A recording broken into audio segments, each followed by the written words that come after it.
minus 1 minute.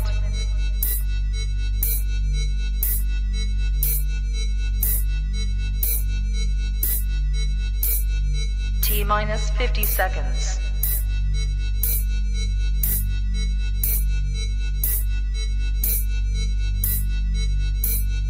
T minus 40 seconds.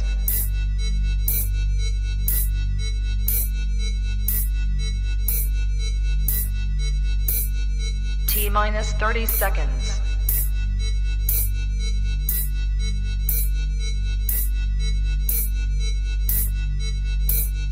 T minus 20 seconds.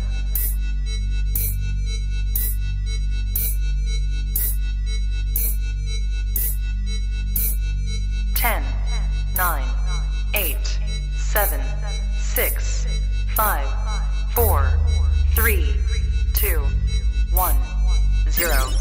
Fuck to Westport!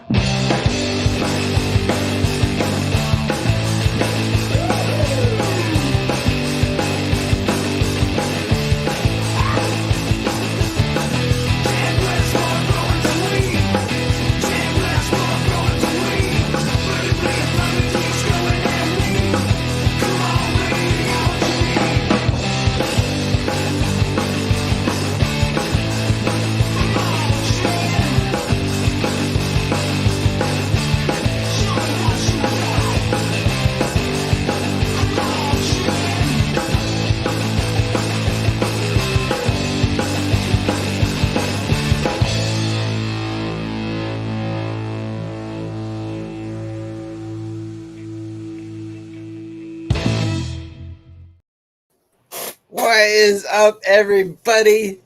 Thank you for joining us for another edition of the Best Grow Show.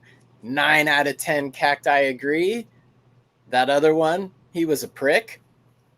Oh, starting off with the dad jokes already. That's kind of how we roll. I apologize to our guests. I apologize. Cory, High Desert THC Creative, how are you guys doing? And thank you for joining today. Good, man. Good. Glad to be here, man. Yeah, doing great. That was the first time I've ever read that cacti thing. That shit was hilarious. 9 out of 10 cacti. That's pretty funny. Hey, you know, it's kind of egotistical just to say, I'm the Best Grow Show. So to take it off of my hands, like I just made this up and just, put words on paper. I go out and I talk to things like inanimate objects, basically things that'll give me the answer I want. But like I said, it was only 9 out of 10 cacti. So it is what it is. But you guys, I'm actually really stoked for today because you guys separately do your own things, but together collectively you have High Desert Exotics, which is a bunch of things. You guys have an excellent website, which people, I believe, can find down in the show notes. If not, I'll put it up here real quick. But your YouTube channel. And you guys got, some great content over there collectively, again, individually as well. But I've been a guest over there, and I've really enjoyed the conversations, and I've really enjoyed the community that you guys have, built and continue to build. And so I'm really stoked to have you on because it's been fun conversations, and I'd just love to hear kind of more about that. Maybe how did you guys even meet up and decide to do stuff together? Like, how did that happen? Yeah, or actually, definitely. I'm the king of asking you like 20 questions at once. Maybe we'll just start with, where are you guys from? Yeah, we're in Arizona right now. Yeah, so I've been here for, I don't know, on and off since I was 10 years old, so about 20 years or so. That's cool, man. So you're used to the heat. Or No. do you ever get used to it? Do I'm you more ever used get to the used heat to than it? heat. I just moved out here a year and a half ago, so I go out in the heat all the time. Yeah. Okay, so you probably didn't come from Alaska then, because Nope. I moved from Texas, so the heat the first year didn't feel bad until it got to about 115 plus, and then I was like, you know what, 115 is that's hot. Like, that's real hot, big time. gosh, yeah, I would melt. I would cease to function. It would not be good. Yeah. So Ra- where we random- met, I've known Cory for I think the first time I met Cory, I must have been probably 13 or 12. 13, something like Oh that. wow, One of my okay, dad's friends, and that's me, rad. Cory, and one of my cousin Tony, and my dad all lived together before in the Midwest in Oklahoma, and then we tried to move out to Florida. Didn't really make it too well out there, and so we've known each other for a long time. So when I was in Texas, I was allegedly growing, and I was like, "Look what I'm doing," and he was like, "Holy shit!" Like, "Oh, what's going on?" I'm like, "Yeah, we're trying to get out of state immediately." Like, this Yeah. is, I thought Texas was going to go legal, and we waited for a Right. couple of years, and they're like, they finally said, no, we're not going legal until the feds do something about it. So we're like, sounds like you're not going legal then. So we had to burn out, and Cory started growing immediately. We started a podcast, like within a couple of months of me showing my grow off to Cory the first time, and then I relocated, a year and a half ago, and I've been here, and we've been just getting it ever since. Yep. That's freaking rad, man. That's it's like as we get older and like, particularly to my age, I'm a bit older than you guys, but when Maybe. you I'm right. pretty old. I'm like 50. Okay, all right, I'm all right. kidding. We're in the same category. I'm Well, kidding. then that does make it extra cooler because when you're able to know somebody for that long, I mean, life has its ups and downs. It has its thicks and thins, and when you know somebody and can stay like friends with somebody for that long, it usually is because you guys have a shared passion. Similar personalities, but also there's has to be something that like is connecting you guys, and it sounds like the plant maybe is a big part of that too. Yeah, I Oh think we yeah, both definitely. probably. Oh, sorry. I think we both probably got like mental health issues, and that's why we go to each other at the plant. Like a lot of people, who find themselves, a lot of drug addicts, a lot of past criminals, a lot of people who had hard times finding themselves right here in this community, man. And that's something that we share with them, rough lives. And we have a rough life. You get to watch someone else have a rough life, and it's parallel in some way. It makes you. I don't know, feel like you're doing it together for my own stuff. Yeah, well said. Unfortunately, I think your mic got maybe I don't know if it got covered or if it got plugged a little bit there. It was coming in a little bit different, but to your sentiment, what you were saying, dude, spot on. It's true. Addiction is one of those things that you can hear about, you can read about, you can know somebody, but unless you've like really done it yourself, it's hard to describe or truly relate to somebody to have that, for me to have that feeling of like, what low is like. Yeah. A lot of times that's one thing that can help turn people around, and that's really can bond people. So that's cool, man. Hats off and congratulations, and keep it up. This plant is a great thing, and it has many potential uses. And yeah, helping people with some other addictions is one of them, dude. So that's fucking awesome to hear. Oops, I swore. Whatever. Yeah, for sure, man. Yep. We had a go ahead. I didn't have nothing to say. I mean, I could say a lot of things. I could take the whole show over talking, so I'm trying to hold back. Well, you're sounding good again, so that's good. And yeah, again, just please feel free. I'm sure we'll go many different directions. And I was actually just kind of sidetracked. I was going to sidetrack us before it because I'm going to do a seed giveaway here. Okay. Actually, maybe let's do that. I've got some special things. So, like you said, just kind of getting people growing, sharing that thing. Well, as usual on the shows, we'll do 3 packs today. We'll start with the Westport Posse. We'll then get into the Twin Peaks, but something special that I just got to show up that I've got permission to share. I'm going to let the winner pick 10 beans from, let's see, let me blow this up here. I'm going to let the winner pick 10 beans. You'll have your choice there is a Durban. Come on, focus. Can it focus? A Durban strawberry diesel haze. I got a couple, so I've been allowed to share. Or you can choose from the African strawberry diesel haze. And again, I've got some good notes. There we go. African strawberry diesel haze.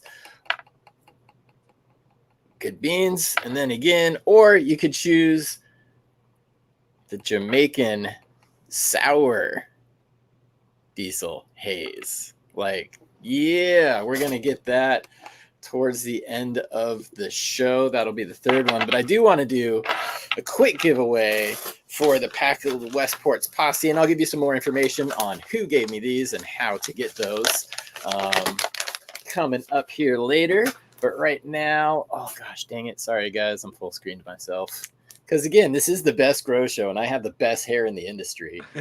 Voted as 9 out of 10 barbers. No, I'm just joking. Pack of the Westport's Posse.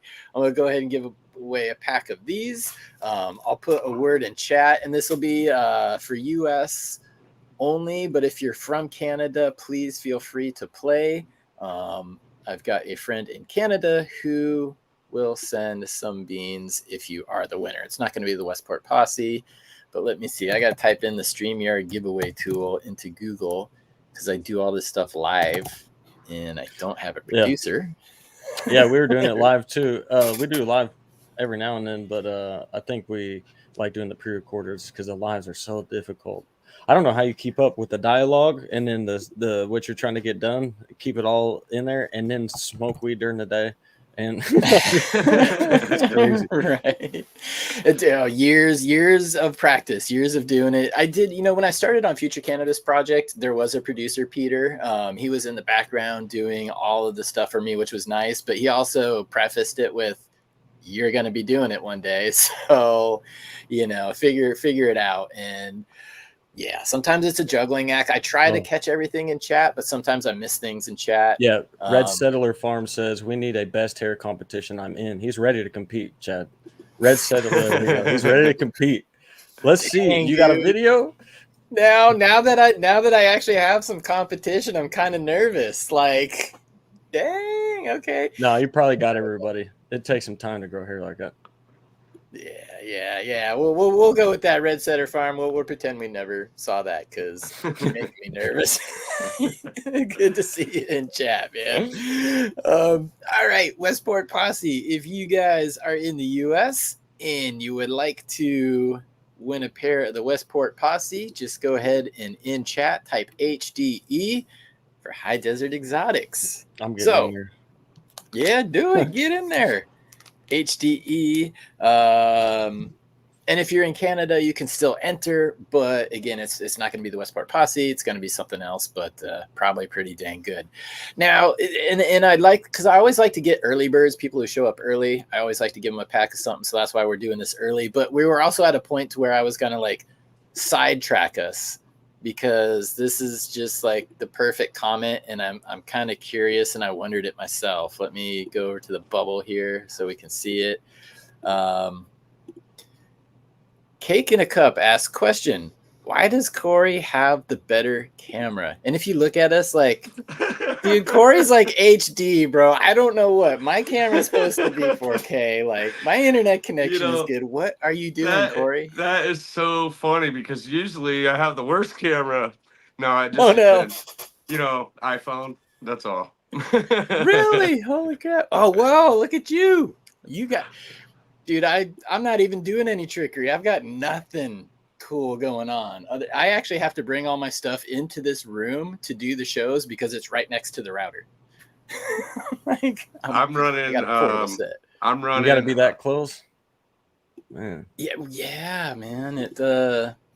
I'm literally upstairs, as far away. I'm literally at least like 50 feet or more from the router right now. Jerk. Yeah. I'm in my garage. I don't know. I'm not even. You got a nicer house with thicker walls. Service. Chad has the thick walls. Nice house. I don't know. Thick walls. Right. Shoot, man. I actually did buy new routers and stuff, which I need to hook up. I'm using the Comcast one that they give you, but even then, where I live, it's kind of remote. So you know how you're supposed to get like 300 megabits per second or whatever. I get like 30. So yeah. It's dude, it brings me back to Napster and dial-up days. I'm still trying to download a song. Yeah, my Wi-Fi out where I'm at really sucks. We got one service provider, and it's like through some underground old cabling, and we don't even have fiber optics out where I'm at. So Dang. Okay. Yep. I usually run off my phone service provider, so it's the best service I get. So Yeah, that's become an option. Like I'm thinking about it. We'll see if this new equipment does any better. It's supposed to be the fancy, like, I don't know. We'll see, man. I'm not too tech savvy, but we'll see if it makes a difference. Oh, you're pretty tech savvy, bro. You're running the live stream. You got the website. You got a whole bunch of stuff going on. You might not be like a programmer, maybe, but you're definitely tech savvy. Definitely. Thank you. I'm selectively tech savvy because, believe it or not, I did used to do tech support for an extremely complex software things. Maybe it burned me out. The things I choose to learn about. All right, so you're really, really tech savvy then. Let's see. Let's before we jump back on it, and before I do the drawing here, we've got one more good question that pop up, and this could be for all of us. I'll start, but the question is, what is the biggest myth about cannabis that you used to believe in, but now kind of chuckle to yourself about? That's a great question, man.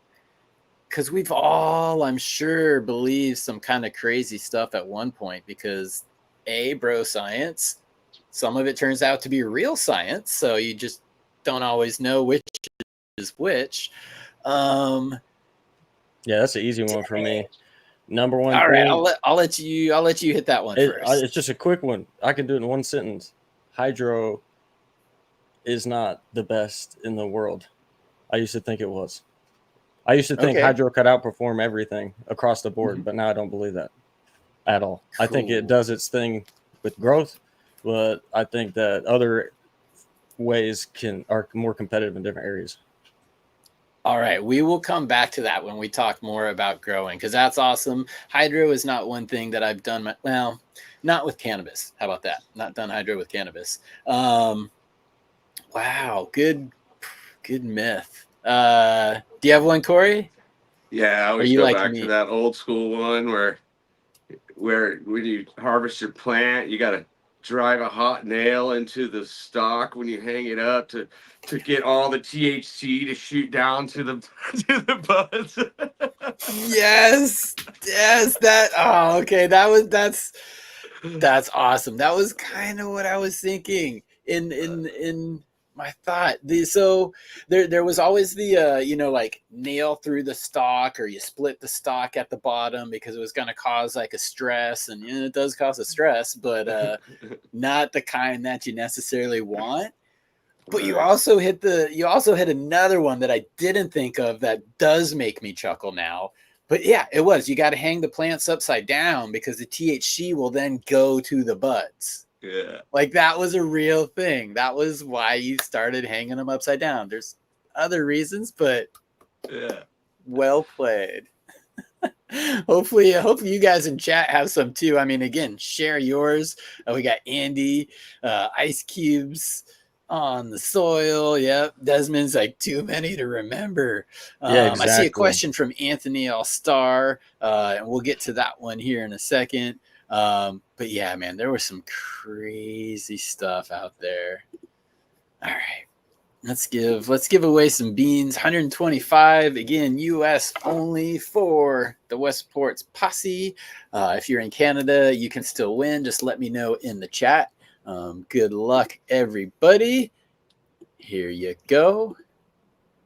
And let's see who's the winner is going to be today. I got my handy notepad. Mr. Rourke 420. Congratulations. Please let me know in chat if you are in the US or if you're in Canada. My Instagram is down below in the show notes, and you guys can also catch the Instagrams and YouTube for these guys down in the show notes as well. So please go and check them out. Just click on the links and hit follow. But yeah, congratulations, Mr. Rourke. You get some Westport posse. We got Grandmaster level in the comments, it looks like. Hey, right on. Good to see you guys in here. See more people popping in and jumping in. A lot of familiar names, a lot of familiar faces, and some people that I've definitely met over in your community there. Yeah, Um, definitely.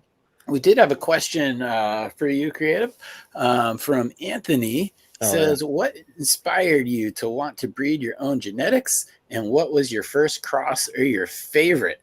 And this is something that we touched on recently too on an episode on the High Desert Exotics YouTube channel. So yeah, let me turn the tables on you and ask you, sir, what inspired you to want to breed?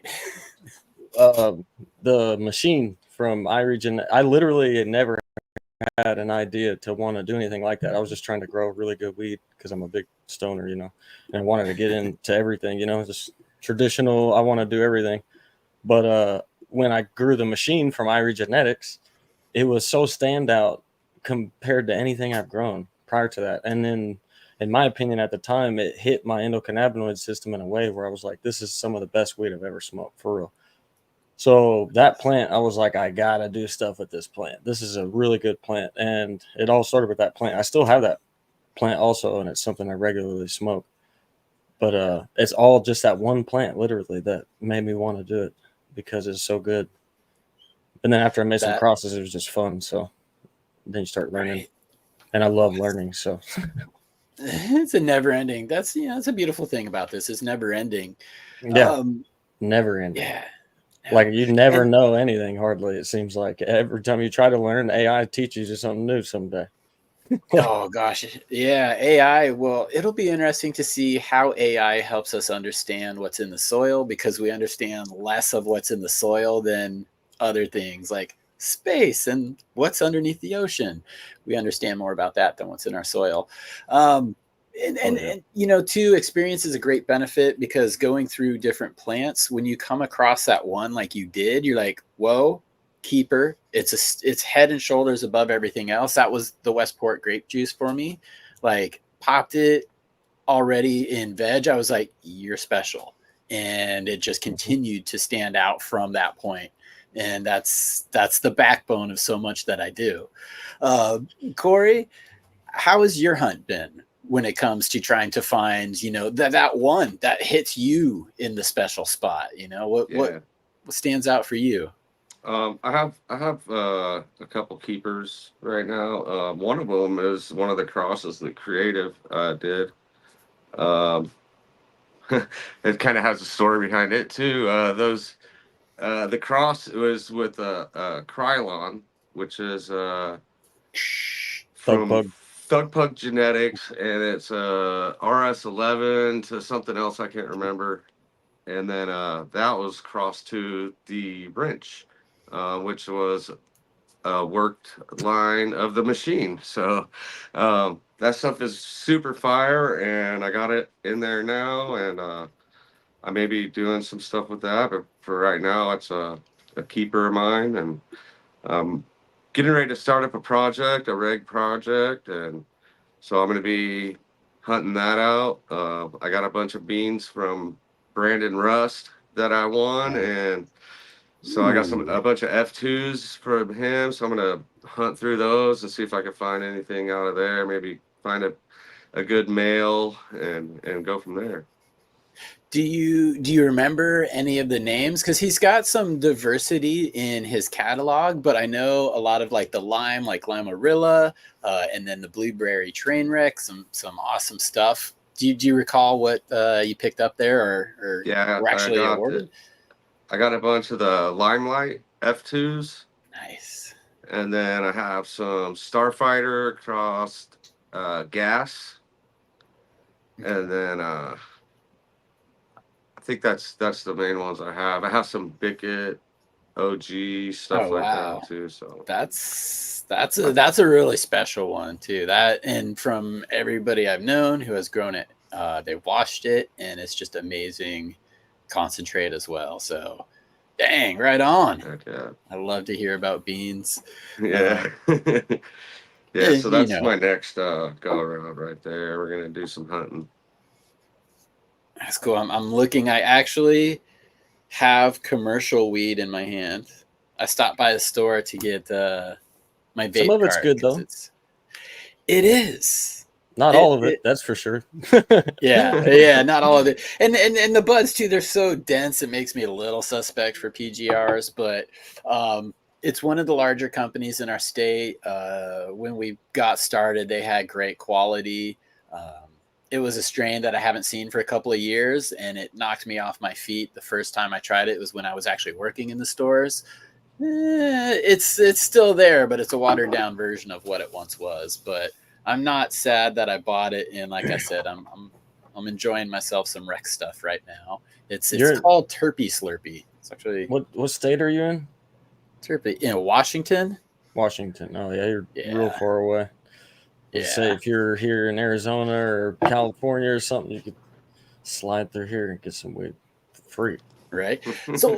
So tell me what is it like there now? Did Arizona go legal medically before they went adult use, or like where does Arizona stand right now?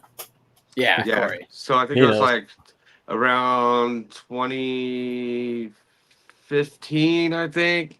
We went medical, and then it was a battle for rec for a few years, and then I think 2018, 2019 we went rec. I could be off there a little bit, but Okay, we've been rec for quite a while now. Um, okay. it's Good. it was a good thing to allowed us to be able to legally grow at home.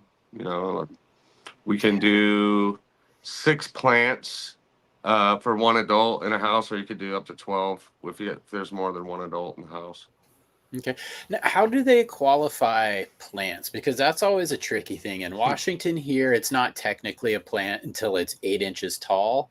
So if you do your timing right, and I have 15, but I have a medical license with the extended count, like typically you're getting 4 to 6 here.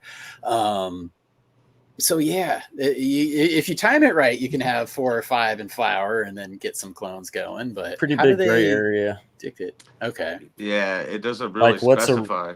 if you don't have a if I have a bunch of cuttings that aren't rooted at all, that's not a plant yet.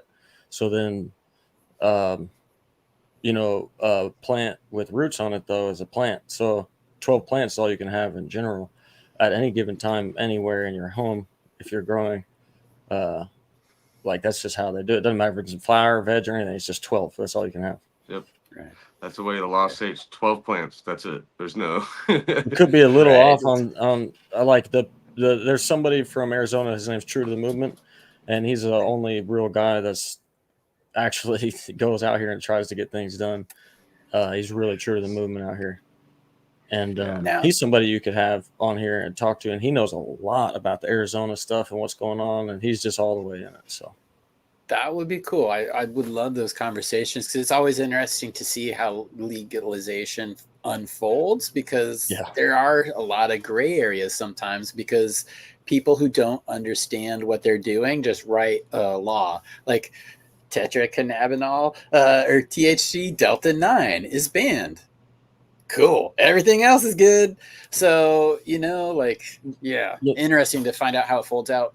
Do you, and maybe Cory, this might be more your area, but there was a guy whose name LS Love. He was a big like pot advocate. Does that ring a bell? He was around, gosh, like 10 years ago or more doing his show. I don't Okay. recall. All right. Yeah, no, I haven't seen him actually do anything for about 8 years. And I was a guest on his show back then, but I remember him arguing with some of the medical things down there because they weren't doing it right. Like they weren't really in the patient's best interest, but that was Yeah. pre the legalization. So, all none of the right. laws are. When you make it. Just sorry on a little tangent. Be really Please. quick. When you make it legal to grow at home, but you don't allow people to monetize that, you're uh, giving people an ability to create a black market no matter what. And Okay. there's no like it as a lawmaker, it makes no sense whatsoever to say you can grow this amount like pounds at a time, but you're not allowed to make any money on it.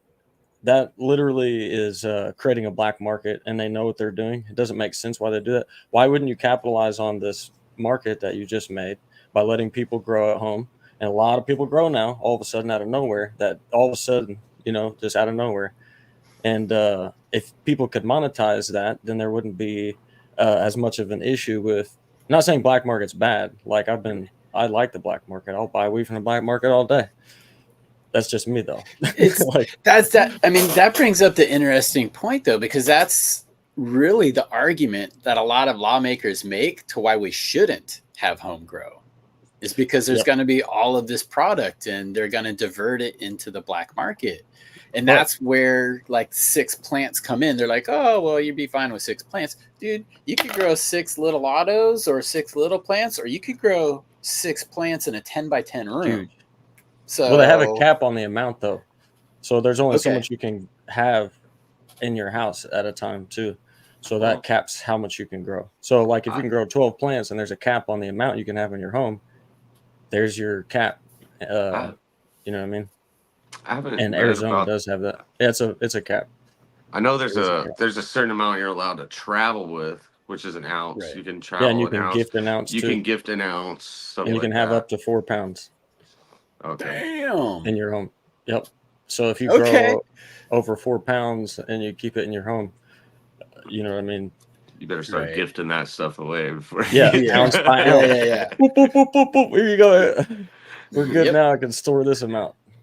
Yeah, gifting is a good thing. Okay, well, I mean that's interesting though, because a lot of people, when you do start growing at home, a lot of times you're growing for yourself, or it's like I grow for me and my wife. But before, we were together, I grew for myself and just for, random med patients or sick people that I knew. Out of the kindness of my heart, it wasn't a money planned or anything type of thing. It was just like, I got too much stuff. Please, I know you could use it. But one thing that allowed me to do was experiment with like, I've got all this stuff. What can I experiment with? So I started like making tinctures. I tried making different types of edibles. I started trying to make different RSO because that stuff takes a lot of material. So have either of you guys, or maybe both of you guys, taken some of that excess and tried to like refine it into something different that still has impact and benefit for other people? Yeah, definitely. Yeah, what's your favorite, Corey? Or what do you like? What's your go-to? I don't know. I got probably 20 jars of tincture in my fridge in there that I could do stuff with every now and then. I've given some of them away and things like that. I haven't really done anything other than like try to get it into that form, because I can store it for a long time that way, and then I can Okay. make RSO out of it, make edibles, whatever. So Nice. that's kind of what I've done. I made butter and stuff like that. Is it like alcohol-based tincture, or is it a glycerin, or what are you trying to, or how are you doing that there? It's an alcohol-based tincture. So Just usually basically let it soak in there and then evaporate off, or we use like a magic butter machine, basically. cool. Okay. Yeah. It's pretty easy. You get your material and decarboxylate it in the oven, and then throw it in the machine with some Everclear and hit start, and it runs its cycle. You could do like 4 or 8 hours it runs, and then That's so rad. strain it off into a jar, and there you go. That's awesome, dude. And we're getting some good alternatives too. Andy saying coconut oil, Stangman, MCT. Yep, those are all things that I've used as well. Good ones there. How about you though, Creative? What are you doing maybe sometimes with some of the extra stuff? Or have you experimented with wasting weed, basically? Yeah, definitely. I made RSO because of my dog that I have for a decade. He died on 420. He just died on 420. Made RSO for him regularly because he was an extreme case of epilepsy. It's what inevitably pretty much killed him. But so I made a bunch of RSO for him for excuse my language, for a couple of years. And then I just started making rosin because I was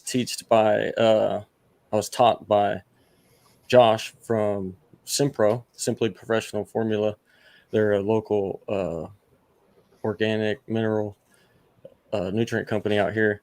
But he showed That's me cool. at Little Witch's Garden Shop, long story short, and I've been on that ever since. So rosin is something I'm really into, and maybe doing hash wash and then pressing the hash and making a hash rosin also next. That'll be this next harvest. Yeah. That's a whole nother art. Like you said earlier, you're like, you don't know everything, and man, that you can say that about just growing, and then you Can have you that show? hash into Can you it. show it on here? Yeah, please. All right, look. Let So me see. like, Let me grab a. I don't know if you guys can see it very well. That looks like a nice whip. Oh, there we go. Yep. Very nice whip. It's really yellow. This is the wrench, and then I have another one right here, and this is how the are wrench. you getting like that consistency? Is this just like heads and then you're pressing it, or is Nope. this a water hash, or No, how are you getting there? so I'm very lucky that the plants that I really like to smoke happen to be super good hash or super good rosin colors. Like they make really good colors. Like, so then I just got really lucky with the plants that I just happen to like. They do this. So I have plants that are darker and they make not as good of a texture, and they're less desirable to smoke because the flavor's not as good. But I happen to be on a line of a bunch of plants I really like that fresh flower. So I'm taking fresh flower, I'm drying it for about 5 days, between 5 and 7 days. And while it's still drying, it's not done drying yet, then I press. And the moisture that's left in helps press out everything. So then I have to cold cure it and get some of the moisture out of the material so I can make it white if I press it at 4 days. So all this yellow color will be white if I do it at 4 days. And then I just have to cold cure it in a way where I pull the moisture out of it so that it can be smoked. And it takes about a week to do that. Really easy. And I think I learned it on a short. No, I literally think I learned what I'm doing on a short from Low Temp Industries. They show how to whip, and then they show how to texturize, and they show how to cold cure with shorts. And I'm like, okay, so I just try it, and it worked. And I'm like, well, I guess this is the way I'm going to do it. So I don't know. I really like rosin. Despicable Dabs. I love pressing flower. It's relaxing as F. 100%. Yeah. It's fun to have a lot of workload ahead of you to do when you're pressing a lot of it at once. And then what you get from it at the end is so desirable and it feels so good that you made it at the end that it's worth the work. So it is very meditating and it feels very good to do it, the accomplishment. Yeah, definitely. Yeah. No, where do you guys fit in? Like, what is your maybe favorite thing to consume or your way to consume? Like me, I love my flower. I'm always going to dig my flower. Not against anything else. Usually we'll try everything else, but 9 out of 10 times, 9.99 out of 10 times, I'm reaching for flower. So Cory, you started it off. What's your method of choice? Baby. I like my joints, man. I can't tell you the last time I smoked out of a bong or a pipe or anything like that. I roll joints every time. I do like the dab once in a while. I'm not like the dab all day guy though. I will throw some up in my joint, and then every now and then I'll take a big rip, But I'm a joint guy, man. Definitely 100%. Yeah, we got Papa Long Roach in chat. He says, I'm a flower guy, 100%, nothing else. Don't even drink. Hey, shout out. Flower is my choice, my drug of choice, too. So big ups on you. And Jay Patrick here, he was kind of reminding me of something that I was meaning to ask you here, Creative. He's saying freeze dryers around me are still like 4,500, a little rich for the blood. For the average home person, yes. Now, when you said fresh frozen, are you just no, not frozen, fresh cured, cold cured, fresh cured, so cold cured? Okay, yeah, cold cure is just when you press it through the screen and then you collect it off your paper, your parchment paper, and you put it in a sealed container and you put it in the fridge or somewhere cold like the fridge. and over the time of sitting in the fridge, it will change a little bit. The texture will change and everything. So then you can either whip cold cure it or just leave it as a cold cure. So then you have fresh press, which is just a cold cure without being whipped, and then you have fresh press that's been whipped. You know what I mean? And then Okay. uh, But the fridge, you could get away with it with a fridge, like something that everybody kind but of it has has. to be Maybe. sealed though. Has to be sealed. Oh yeah. So what he's talking about, a freeze dryer, is when you're collecting hash. So if you're collecting any hash or anything, which is totally different than what I'm doing, I'm pressing flour in a 90 micron bag with 270 degree plates underneath a light amount of pressure for a short period of time in a 60 degree room when I'm pressing it too. So Warm room. Okay. Yeah. yeah, I mean Warm warmer room than, compared to all the guys who are always doing the water hash, and they're they're stirring there. It's like it's 30 degrees in here. I can only work for about 2 hours. They need the dryer. Those guys need the dryer. So if once you wash your hash and then you collect it, that hash needs to be dried out without ruining it, right? You don't want to evaporate the water off it so quickly that you damage it all, because you just saved it all by doing it in water and ice. So the freeze dryer really helps to preserve what's there so that you have a better quality product. Because if you just dry it out on a parchment paper, it's going to dry out too quickly or in a way that can damage it potentially.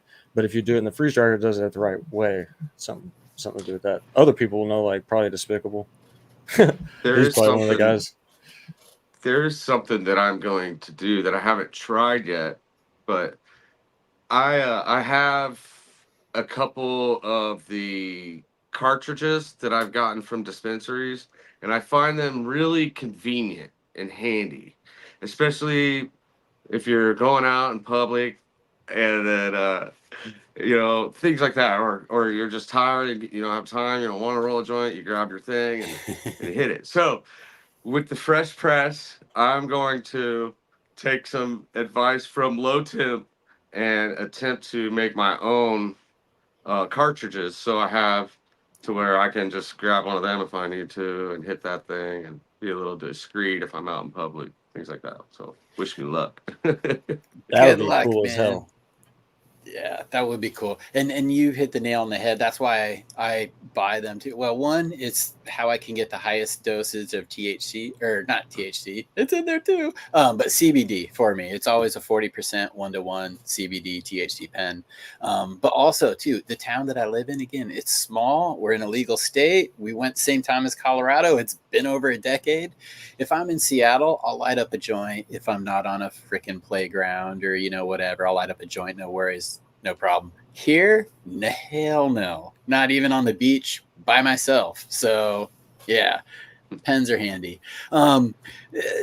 Interesting thing though, because when I don't know all that much again about pens either or making them, but I do remember a few years ago, because this is when I was working in the shops when everybody was cutting it with like honey oil or vitamin E acetate, which was supposed to be like a good thing to basically make it more liquid, less thick. Yeah. But that turned out to cause like all kinds of problems. So how are you, like, for your own peace of mind, like doing research, or who are you trusting as far as like what else should I put in there, or does it even need anything?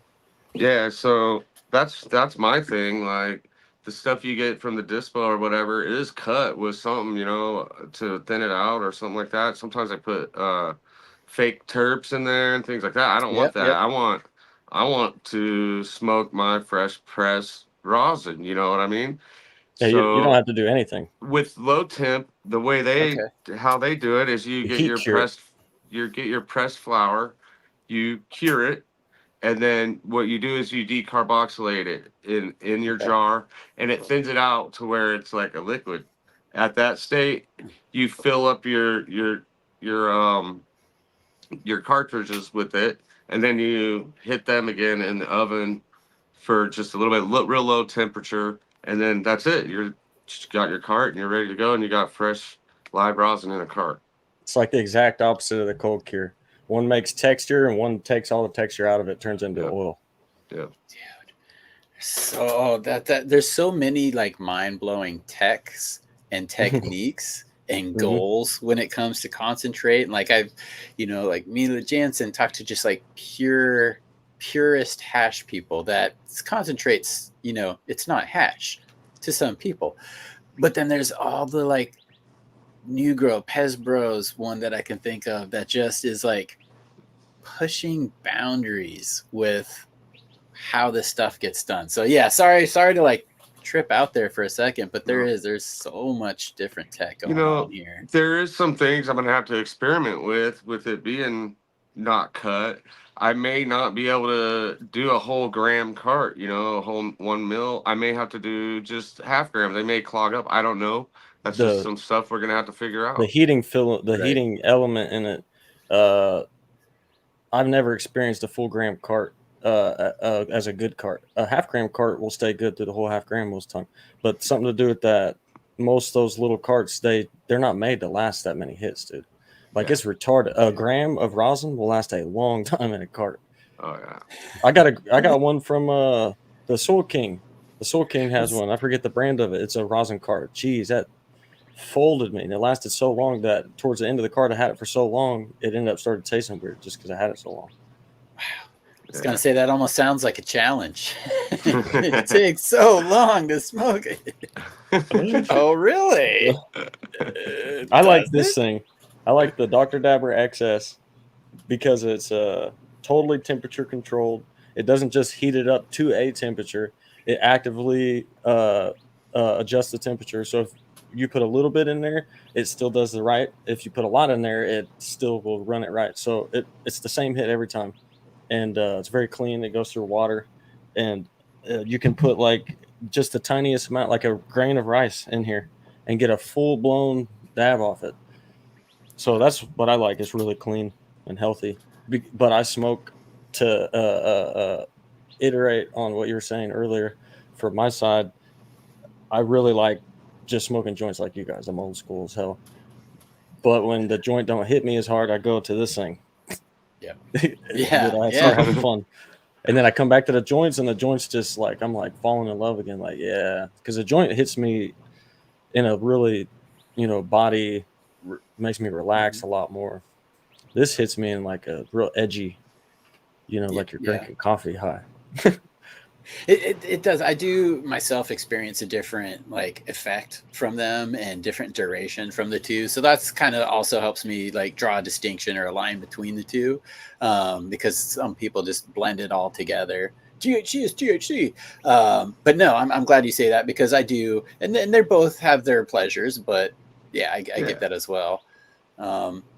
We had another kind of question to maybe touch on this. And real quick, just sleeps with sativa, study Frenchy style. That's excellent advice. Frenchy Cannoli, I believe even FrenchyCannoli.com, that website. Amazing resources on the website. Like, absolutely go there and learn. We had Madame Cannoli on. And you did. We had Madame Cannoli on and Cherry Blossom Bell with Soul King at the same time, all talking about the Frenchy Cannoli classes. Yeah. So it was just specifically about the classes and going to the classes. That's cool. And Madame Cannoli, the wife of Frenchy Cannoli, Cherry Blossom Bell, the apprentice, longtime apprentice. The smartest on earth. Yeah. So that's great advice. And definitely everybody go to that website and check it out because that's a huge resource. And he's kind of one of those people too that is more of that traditional hash mind, like I was saying earlier. And that kind of comes up to the question from Barry Bryant, and we could spitball this. But he says, can you go over the process of making carts from bubble hash? And to me, in my mind, you would first have to take that bubble hash and press it into like a rosin or a resin. And then from there, I'll let you guys take it. I would say that from there, it would be pretty much the same process as you would do with just any press rosin, Yeah, your bubble hash will go into a 25 micron. So all your collected trichomes that you have, your bubble hash, will go into a 25 micron bag, and then you'll press that just like you were pressing flower rosin, and then you'll collect that, and that'll be the material you'd use, which some people call like full melt or bubble hash rosin. Fire. Yeah, I'm familiar with the full melt. Like that was gold in the 90s, 2000s. Like, if it just like boiled like a witch's pot, or to segue into this comment from Hewley, a wizard's pot. I could go for that. I could do it. I can get some Gandalf going. But yeah, thanks for that comment. Hopefully people are thinking of Halloween already. Yeah, so we'll pop out of that one. But good topic, guys. Chat. I'm looking for your questions. So if you have them or input on this, just let us know. But creative, there was another question in here from Buddy Baked. And that one was aimed to you. He says, for creative, I have a Motor Breath Banana Punch Fireworks Cross I won from Untrained Astronaut. He believes it's from you. Any grow notes or phenos to look for? Thanks again, and sorry if it's not you. Yep, Is it you? Mm-mm. Oh, all right. Well, hey, we did ask the question. That sounds like a fire cross. I love Motor it Breath. does. Motor Breath Banana Punch Fireworks. All That sounds fire. Buddy. That sounds amazing. I'd Yeah. it. It does. Traptor X2 says, Chad, does Westport Posse have a pheno that smells like lemon cleaner, or am I weird? That's subjective. But the smell, no, I haven't come across a lemon cleaner yet, but maybe you found something that's just really deep in there, because I haven't gotten that feedback from any of the testers. I haven't got that from myself, but that would be rad if you do. Let me know when you harvest, if that stays around and stays the same. That would be pretty cool. Andy asks, are you both working on something or releasing something you want to talk about? So we released the wrench, which is a project I worked on of worked Irie Genetics, the machine that we gave away a bunch of beans. A lot of people growing that out. That's the only thing we released. Where can people find that? Do you let me tell us about the website a little bit. I'll pull up the website here. Yeah, our website's not really been worked on or anything recently. Okay. But we don't have, we've never had anything for sale or anything like that. And the only way people have been able to get beans from us, and probably will be able to get beans from us in the future even, we'll see how that works out, is by winning them on the podcast. So we wanted the wrench, the name, it actually fits very well with the smells that you get from the plant. And it's a very medical type of effects. So it's it fixes you. And it's something that you can only get from our podcast. You can't get it any other way. So it's you give people the moderator wrench. Well, the wrench was the plant that makes you a moderator of our community. You're somebody, and if you find a good pheno, you're supposed to pass it out. And there's a lot of really good phenos that have been passed out. One of them was Dad's Tent. He passed that out. It's because a lot of people have a hard time growing, right? And they have a hard time growing a lot of weed at one time. So when you can give them a plant that will perform, it's very vigorous, and it will make a really big cola, and it will just, make a lot of weight. And it's very medicinal. It changes the way you look at what you can do in the future. So it opens your eyes. And that's kind of what we were wanting to do, is just help out people because there's a lot of plants that aren't very good and don't perform well. Yeah. The wrench usually in most scenarios has. Yeah. And we may find something else like this pipe bender, may S on that and then give that out to the community as well. Let's just see what happens, But it's got to be tested. We always test everything. Yeah, we have to test everything. Crazy. It's going to take some time, because we don't want to release anything that's going to be bad for the community. So we have to make sure that it's going to be something good, I actually have a lot of crosses. I have over a dozen crosses, and I'm working multiple lines. But I've literally got seeds right now in a tent. Yeah, so I'm working. I even work other people's lines. So I got the Blizzard, like I was saying. And I'm making an F2 of that, and I'll be making an F3 and maybe an F4, and just to have something to breed with. You know what I mean? I'm not even trying to make it to have seeds. I'm trying to make the plant I want out of this gene pool so that I can breed with this one. Right. So I'm even doing stuff like that just for fun, literally. It's not to sell or anything. Yeah, well, that's awesome. It's the same process. You're doing the same thing as the people that sell them, the better ones, with the selecting and testing and stuff like that. But it is a good passion. and whether they're selling them or not. Oh, yeah. Still the same amount of work, still the same process, still the same effort and love. So I appreciate that, and it's definitely another reason again why you guys have built a great community and continue to grow that. Because I mean, like me, I just want to see people growing. Like we all have our preferences, but I think all of us know that there's more than one right way to do it, and a lot of it starts with good genetics. Like you said, there's a lot of average genetics out there. And I was actually thinking about this the other night because somebody had asked me. It's like back in the day when it came to like seeds from somebody, you didn't care. You didn't even ask any other questions. You were just like, yes, because that was usually all you could get, and you were happy to get it, and that's what you took. And for the time, it was good stuff. It was good enough. But then you come across something like the machine where it resets your bar. You're like, okay, my game was here and I thought it was good. Now we're up here.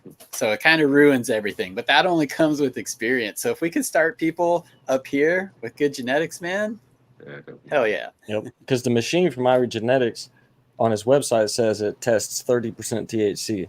So I grew it and tested it, and it was 27.5% THC. So with the right lighting practices, I could for sure get it to 30%. I'm confident that could happen because I know growers right now that have been growing like Mac 1 that I got it in over 31%, and they are medical caregivers. It's printed on their stuff. It's and it started lower than that for them when they first started harvesting, and it took them a while strategizing how to get it higher. So there's a way to do it. So just starting out with the machine, it's already really high THC cultivar. So it's fun to have that number. It's not always relative to good weed, but it's fun when it's high, right? So the wrenches are all they all have really good tests. I haven't heard anybody really do any tests. That'd be interesting if people would do some THC tests on the wrenches. Yeah, and I want to get into testing here real quick in a second. We're pretty much at the hour mark, so I'll give away another pack of beans. Yeah, if you guys need to grab a drink or anything, just let me know. But going to give away some more beans here. And this one will be, again, if you are in the US, definitely enter. That'll be for a pack of the Twin Peaks. If you're in Canada, you can still enter. I'm not quite sure what you'll win, but you can still win. Just let me know. But yeah, this is so Twin Peaks. It's just got my sticker on here, but the strain is actually called Twin Peaks itself, and it's not for me. It is a seed increase I did of Twin Peaks by Skunk VA, which is Lucky Dog Seed Co. Twin Peaks is a Chem 91 BX2 times Chem Cis. Skunk VA, there's really 5 people that anybody can point to as like they definitely have the chems and they always have had the chems. Skunk VA is one of those people. So when I got a chance to run that, I was looking, Chem 91 is one of my favorites. So I did a seed increase. I had males and females from that same seed line, let them pollinate, let them create more seeds so I can look through the progeny for something that leans more of the Chem 91 way. So that's why I did the seed increase, and that is the background behind what you can win here. Twin Peaks is the name of the spray or the strain, coincidentally also the name of my stuff. But yeah, from Skunk VA, Lucky Dog Seed Co.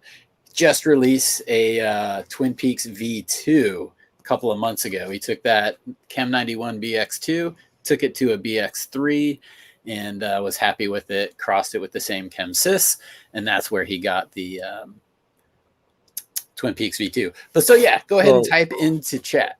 Medicinal, yes. So the V2 means version 2, right? That would mean like a different pheno, but in the same crosses, but a different pheno.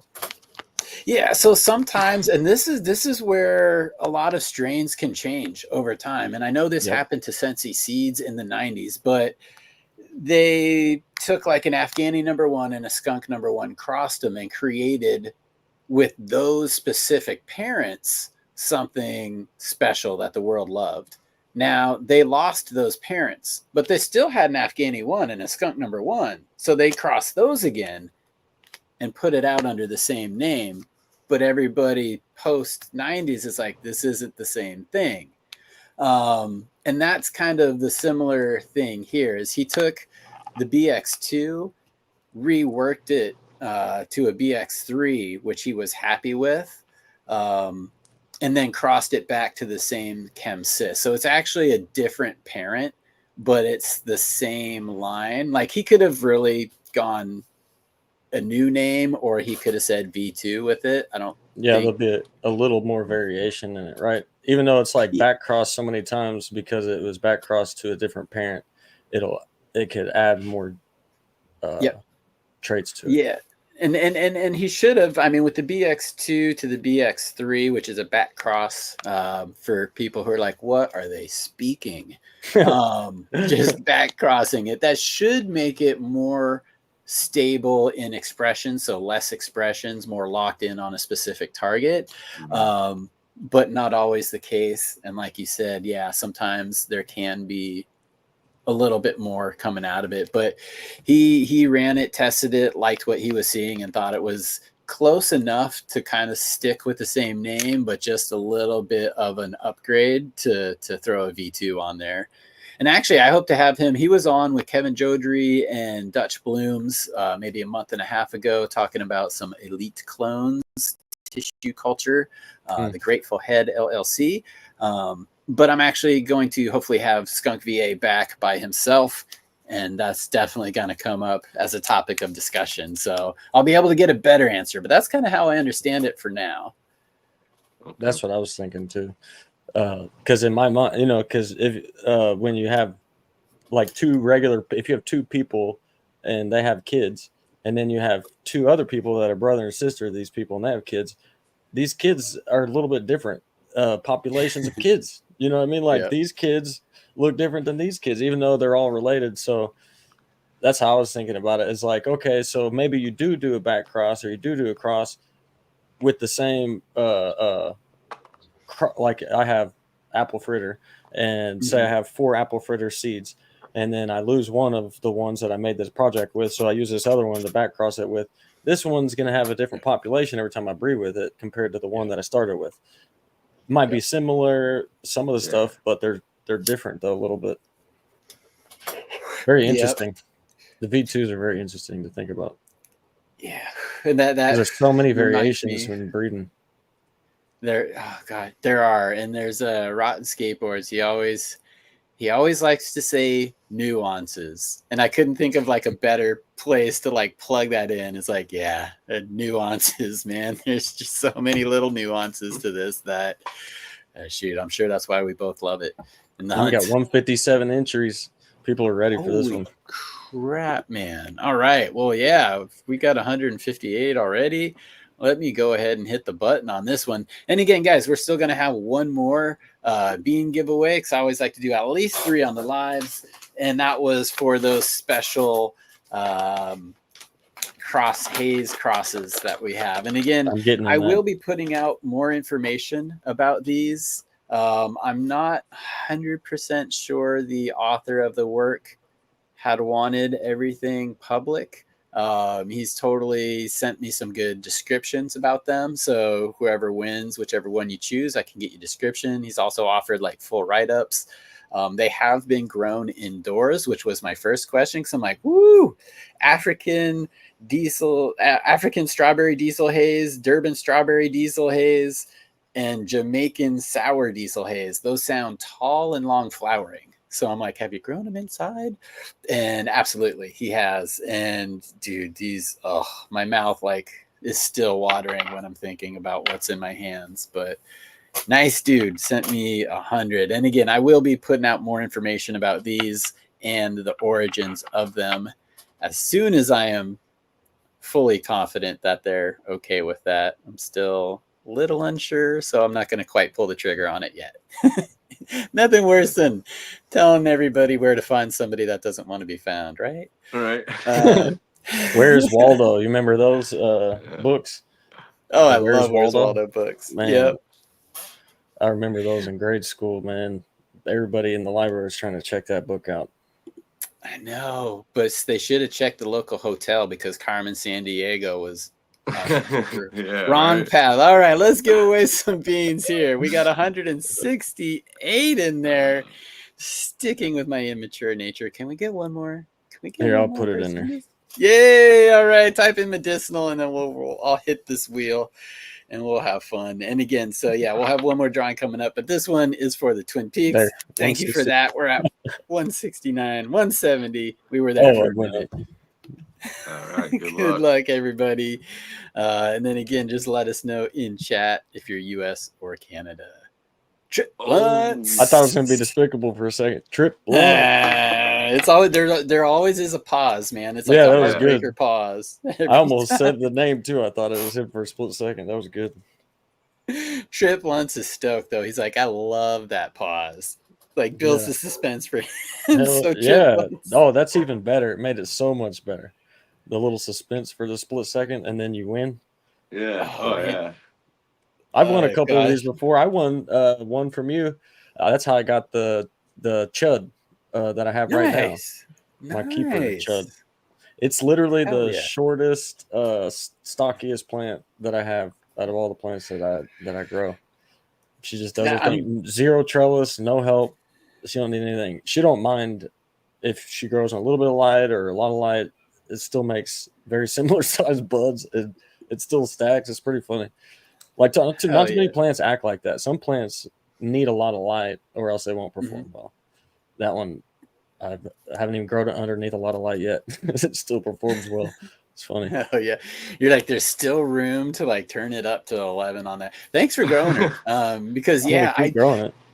I aim for just like kind of short and stocky bushes for people growing in tents, growing in like even closets or even cabinets. Man, sometimes they can only grow one plant. It has to be so ninja. So very good. Yeah, they'd be very good. I can imagine like putting 6 in a 4x4 or in a 5x5, putting like 8. Man, and then flipping them really quick. You know what I mean? Because they'll mature. You know, if they're cuts. If you have the same cut, it'll from when you flip a small plant as a cut, it'll grow into a fairly large plant still. But a seed sometimes won't do it because it's not mature yet, and hold it back from flipping it too early. Yeah, sometimes it is amazing how waiting an extra week or two to flip can result in like 2 to 3 more times yield.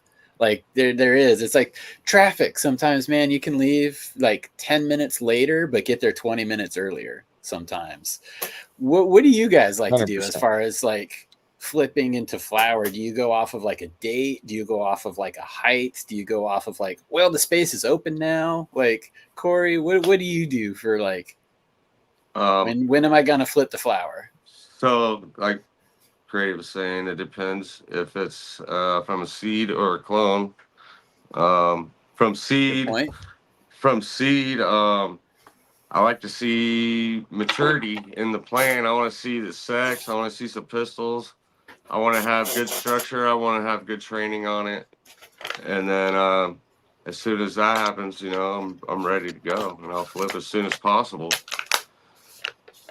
So are you waiting, in some of those times, like, are you waiting to see, what they call like pre-flowers where you can actually, do you see some pistils or balls? Yeah, I want to see some of that going on for sure.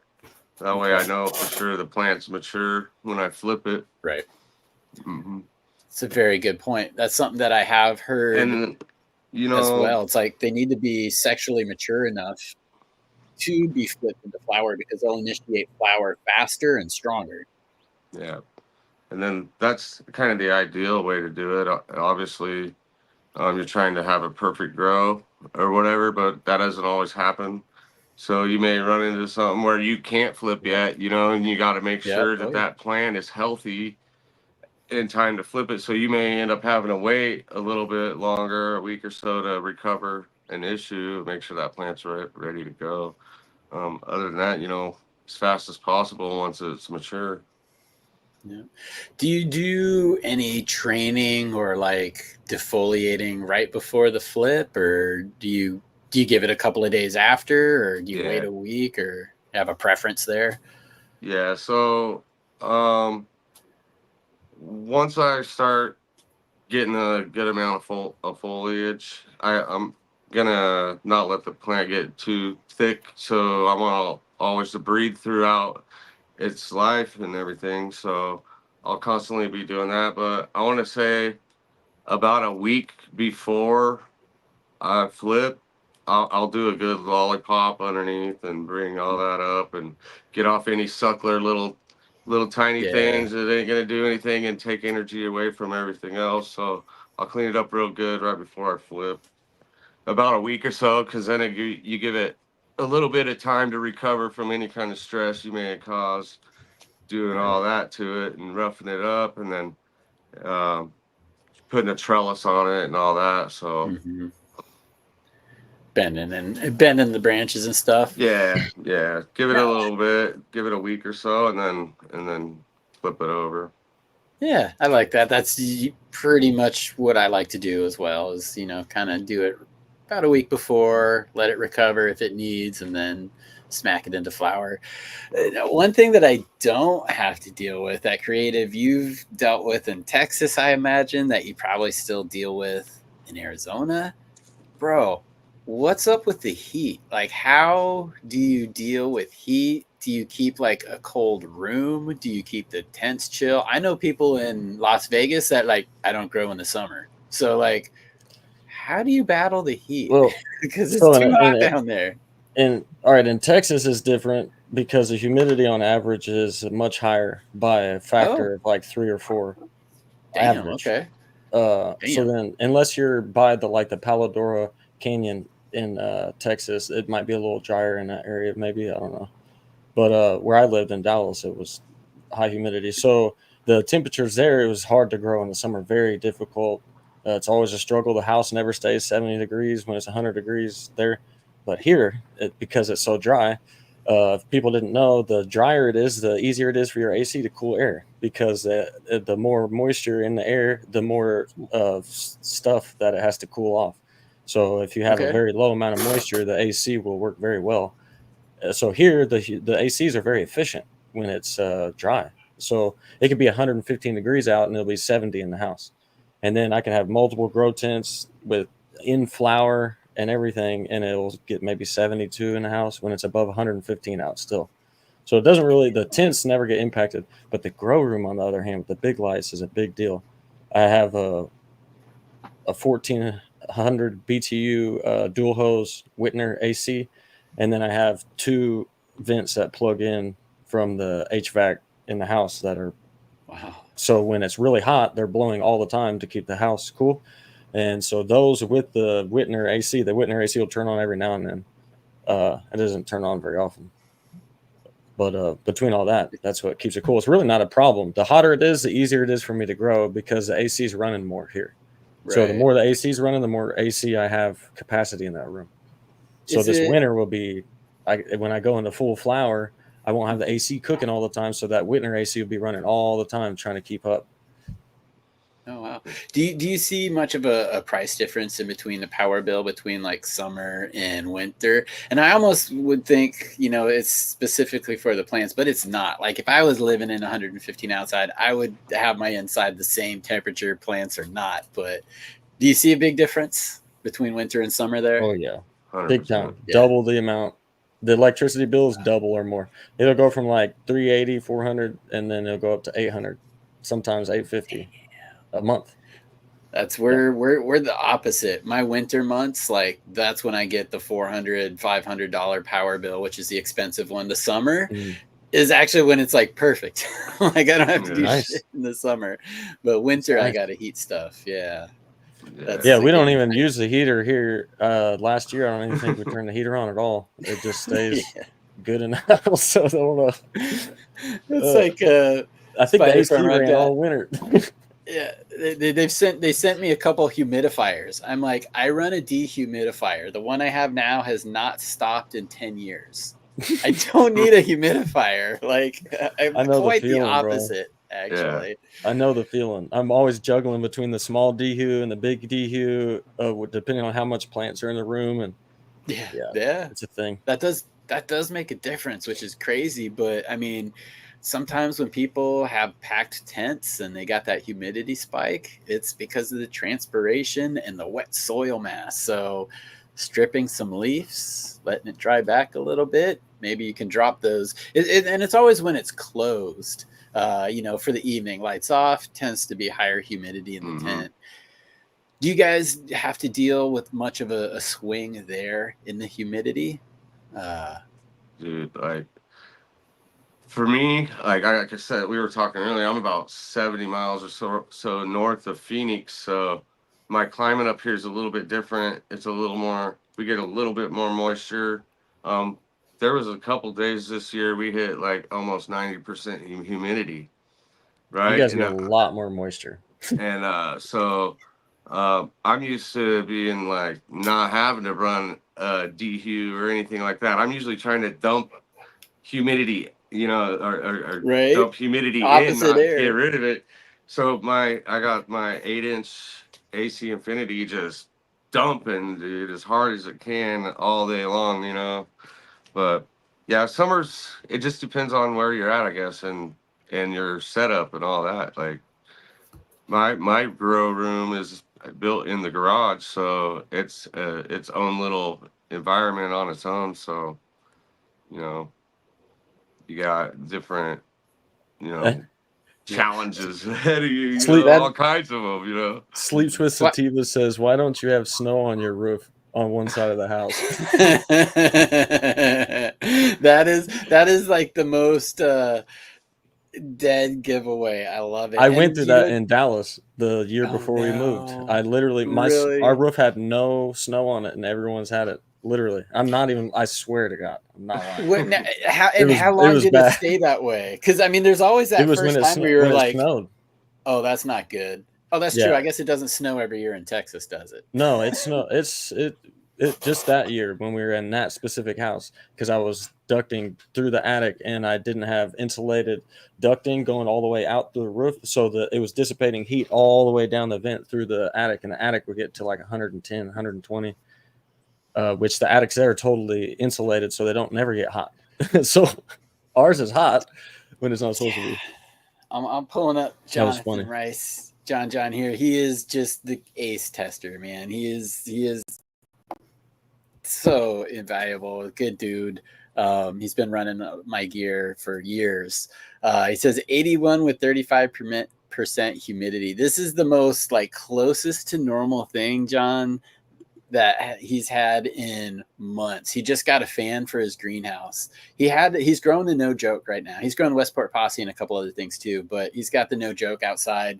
It turned out to be such a freaking monster for him. It was on the side of the greenhouse. He had to move the greenhouse over so it fit in the center part.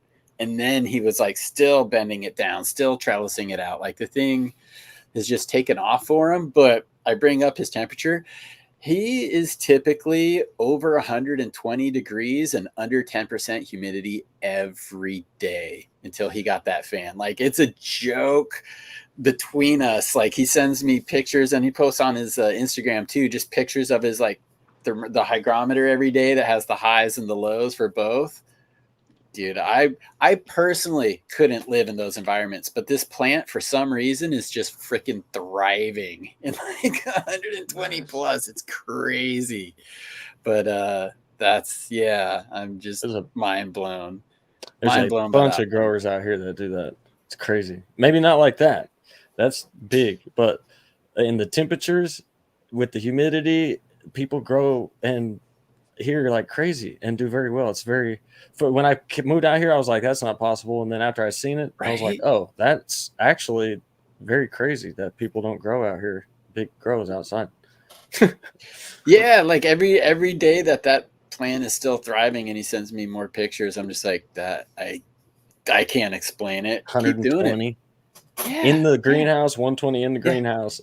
At least it wasn't like really high humidity though. That's probably why, because the humidity being so low allows the plant to transpire really fast, and that will cool the leaves off. So if it was like really high humidity in there, the plant might not like it as much.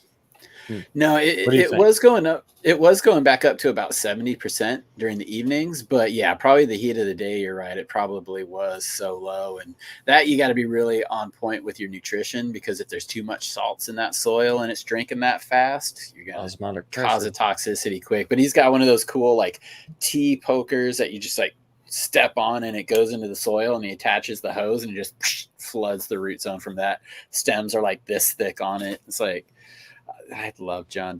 Big ups. Big ups, John. Yeah. So let's see here. What else did I write down? Oh, testing was something that I wanted to come back to. I distracted us on the last giveaway. You were talking about THC percentage and that you were able to test creative some of the genetics that you've grown. And that's when I put up the word medicinal, because I wanted to ask, like, in Washington, because I don't have a retail license, whether it's, as a medical grower or commercial grower, I have a med license. I don't have a retail license. I can't get anything tested. So fortunately for me, people in other states can, and they've had it tested for me. But do you guys as individuals have the ability to walk into a lab and get things tested? And then also, does it give you like terpenes? Because that's where medicinal came to my head, because as we know, more than just THC. So there was Slim Cannabis Culture here in Arizona. He always gets the machines, the latest machines that you could get to do testing. He had a machine that would test CBD, THC, CBG, overall moisture level, and then the water activity. So moisture level and then water activity. So all these metrics, and we tested some of this stuff, and that was fun to see how much CBD is in different things.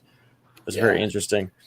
But then when I tested the machine, he didn't have that machine because that company had went out of business. So he has a different one, and it was only THC testing water activity. Okay. But now he has a new machine that tests a bunch of stuff. So there's a lot going on potentially, but I know you can't walk into a lab here. But people do have equipment here and there throughout the state that you could use that will give you good reference points. Cool, because that helps, especially if you are working on a project and you're breeding.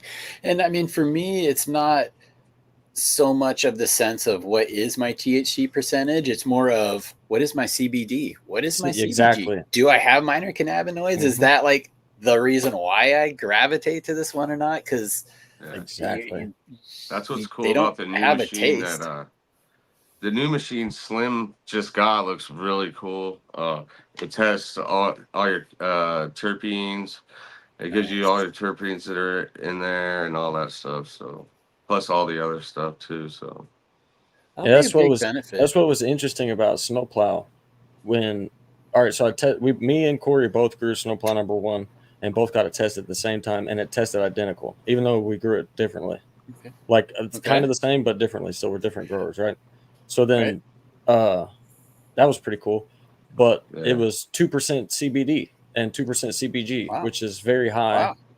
It's moderately high for THC, high THC cultivar. So Snowplow is nicknamed Snowplow #1 is nicknamed the Hammer because it's the strongest weed out of all the weed that a lot of people around that I know have or smoke. It's just that strong. But it's the lowest THC plant that's been tested around. It's only 19% THC. But it comes in and hits you like a hammer. So I think it's the CBD value and the CBG value and the other minor cannabinoids and how they all connect with you in your body and make you feel is what really gives you that high. So the THC is only relative to a certain type of high, which is really in your head and behind your eyes. And it can really hit your pressure zone of anxiety. THC kind of highs. So I think the hammer, it doesn't give you anxiety, but it makes you want to giggle and it makes you want to feel really good and all that. So maybe some people, when they smoke it, might not feel it the same way because they might connect with something differently, like a really heavy indica type of high or something. And it might be a totally different terpene, So it's just interesting to test those things. I want to do more of it for sure, but that stuff costs money every time. It does. It does. Ultimately, I hope and think that will be the route that people go as far as like getting good terpene percentages, good minor cannabinoid percentages, because it's so much. I think it's more effective for consumers and particularly medicinal patients to be able to shop by that, which the name is chemovar. What is the chemotype? What are the chemical makeup of it? That includes cannabinoids and terpenes. So chemovar, great way to shop. But we still do strain name, and I don't know what the rec market is like there, but I know from firsthand experience here, the name is what's selling. So, and even consistency, even if everything was what it was and you bought it from the same supplier, it's still the consistency from batch to batch. Sometimes you have good grows, sometimes you have problems. But if everything at the end was tested and it had like a chemovar or chemotype, I think that's going to be the most effective way forward for people. I don't know. Yeah. Have you guys put any thought into that one as far Yeah, as how never- can we better help like med patients really? Yeah, definitely. All the different there's the smell is what a lot of people like. We just had geez, I took a dab earlier. I can't remember. We just had Riley. yeah, Riley. from Biochem. That was a great Yeah. show. Great Yeah, interview, by the way. I love we had her Thank you. on, and she talks.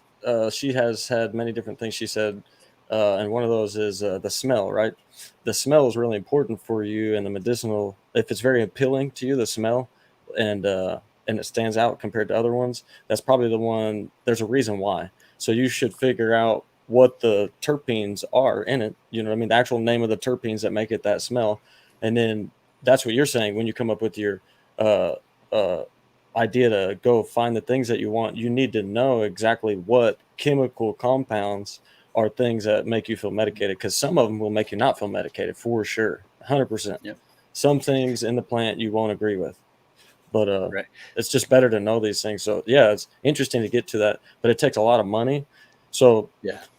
for now, you kind of, as a home grower, I really rely on my ability to understand what good weed is from my perspective. And then I test it Yeah. against other people that I trust that are really good at growing. And, I assimilate an opinion on it based on that. And then over time, you get testing on everything, and then you can see what you can learn from what your understanding was, your understanding, your perspective, and then get the actual testing done, and then you could know how wrong or right you were getting and where your direction was. So that's something I'll learn once I start getting more money someday doing things. I mean, but for now, Well, like, how do you get your genomic profiling and everything yeah. done of a bunch of plants and you don't have thousands of dollars to do it? Yeah. Right. You got to have a plan and you got to have a roadmap, which it sounds like you do. So, when Maybe. well, we've seen a lot of this technology become cheaper and cheaper by the year too. So, who knows, 5 more years, somebody could come up with the breakthrough of just like, it's this easy, X and Y. We Yeah. may be there. So who knows? Who Yeah, knows? no. Yeah, like Uh, Athena having the $2,000 clone kit. That's pretty cool. Or the what? tissue culture kit. I mean, Okay. Yeah. Okay. So tissue culture itself, again, if there's like the DIY person, like DIY, you have to have space, has to be clean. You can definitely pull it off, but a lot of it, and what I seem to see is like being proprietary, is the agar solution and the nutrient loads and exactly what you're putting in that gel that's holding it in that's like suspended animation. That seems to be the information that people won't tell you about. Yeah. Like, it'll be yeah, interesting. It'll be interesting. I would love personally to be able to do that because I have to keep this Westport grape juice growing. I've been growing it forever. for years. Yeah, indefinitely, right? Because I Yeah. want to keep working with it. But if I had something like tissue culture and I trusted it and I could try it, and it would take me years to get that confident, but I know it's the ability is out there. I would do that in a heartbeat, and my library would expand. Like, as home growers in tents, we can only grow so many plants and have so many keepers, and Yeah. there's plenty more seeds for us to pop and search through. Like I am sitting on keepers. I just don't know it yet. So I want to continually pop more seeds. But yeah, it's tissue culture would be nice. Tissue culture would be nice. And there was a question here that came up. We were talking about, I already kind of deviated. And I think it's Columinati brought it up. It's not necessarily the question, but it inspired my question because we were talking again about like terpenes and THC percentage and minor cannabinoids, how a chemovar would probably be the best way for medicinal patients or just the general person to shop. Again, it will hit us all differently, but if we know, 9, 12, and 27% line up, then cool. For what we're looking for, then you can shop that way. But he mentioned concentrates and things getting lost. He was actually talking about like thiols, which is another part of the scent. But it made me think with like the recombination of things, like and creative too. You're heavily into or more into the concentrates than myself and kind of how things get done. I know Cory, you're talking about carts, and carts is where a lot of distillate comes. Things are pulled apart, terpenes are added back, cannabinoids are added back specifically. Like, how do you guys feel about that as versus like a full plant medicine? Do you think maybe those methods will be as medicinal for people, or would they be more medicinal because we could custom tailor it? That's a big question, by the way. I think anything's possible for sure. I'm not a big believer in like the synthetic versus organic debate in life. I think that there is a synthetic version of things that is very much just like the organic version of things. I'm not talking about growing, but like in a lot of different things. You can make all kinds of materials that are biodegradable that aren't here right now by putting molecules and hydrogens and oxygens and nitrogens together. Like, I don't know. There's a lot. I just took a big dab too. So yeah, that's right. Like science is I'm ready to science, rant. Science is science. There's a theory to everything, and there's evidently there's going to be facts and truth at the end of it, and it's just depends, what's there and what's not. It's possible anything could be medicinal in synthetic way. Yeah, like I mean, I like the pure synthetic stuff, though. Yeah, synthetic. I'm not gonna do no synthetic shit. I'll smoke regular flower. If they make medicine someday, Yep. If they make medicine someday and they're saying it's just as good as weed, and people can get off on that, and it helps them, and they don't have allergic reactions, good for them. Yeah. I'm gonna continue doing weed though, but I'm not against anything. As long as it's not bad for you. Yeah, and too with just like the recombination of things, because a lot of it, is particularly in the Washington market, it has to be cannabis derived. A lot of it, I don't know if they've changed it to allow hemp derived now, but like if it's in a cannabis store, like with terpenes and stuff, it all has to be cannabis derived if it's in the product. That's good. So they're like taking all the components apart and then putting them back together.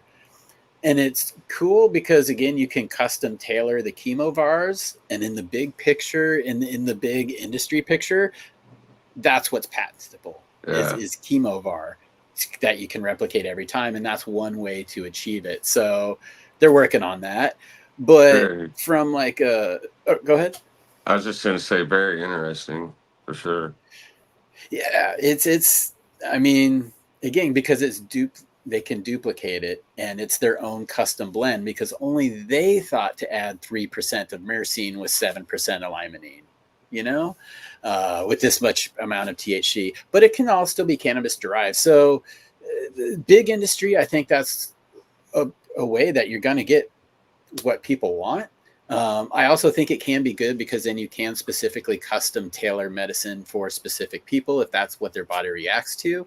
But as just like my average everyday home consumer, just me personally right now, I enjoy what I get out there and I get from the flower because, again, we always talk about like full spectrum versus those concentrates. So we were talking earlier, it's like, I enjoy dabs, but it's a different high. Why? It's what have we lost in that process from the full spectrum? Mm, And, Definitely lost some stuff.